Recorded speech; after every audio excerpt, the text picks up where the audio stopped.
Pour initier une ouverture de crédit documentaire sur le portail Business Online, vous cliquez sur l'onglet Service Trade. Ensuite sur Crédit documentaire import. Après, vous activez le bouton Initiation LC, puis Création. Dans la page qui apparaît, sélectionnez et copiez l'identifiant du système pour le coller ensuite dans la référence client. Après, vous choisissez la date de validité du Crédoc selon les termes spécifiques. Comme vous pouvez le voir, les détails du donneur d'ordre sont paramétrés par défaut.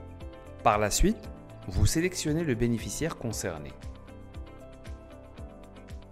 Ensuite, vous choisissez les détails de confirmation de la lettre de crédit selon les termes du Crédoc.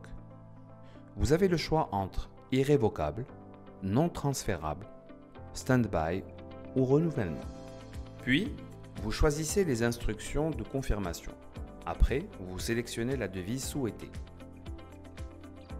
Et bien évidemment, le montant. Vous pouvez aussi rajouter un taux de tolérance. À titre d'exemple, une variation entre 5 et 10%. Sinon, vous pouvez laisser cette case vide. Par rapport aux frais d'émission et aux frais correspondants, vous pouvez cocher la partie qui prendra en charge ces frais, que ce soit le donneur d'ordre ou bien le bénéficiaire. Finalement, vous sélectionnez parmi les éléments suivants les règles applicables. Ensuite, vous saisissez les données de la banque notificatrice, à savoir le nom et le code BIC.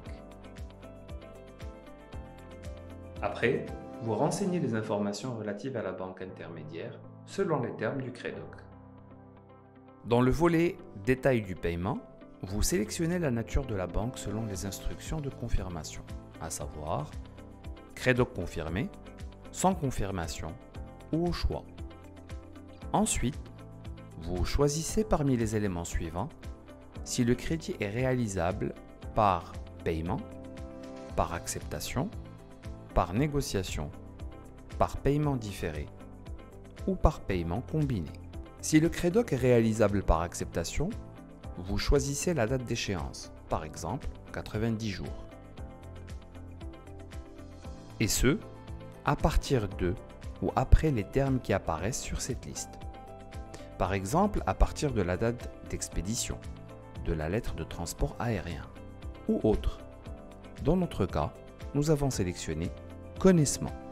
Après, vous serez amené à saisir les informations suivantes, notamment le lieu de départ de la marchandise, le lieu de chargement, le lieu du déchargement, le lieu de destination, expédition partielle, transportement, date limite d'expédition, les incoterms et le lieu associé.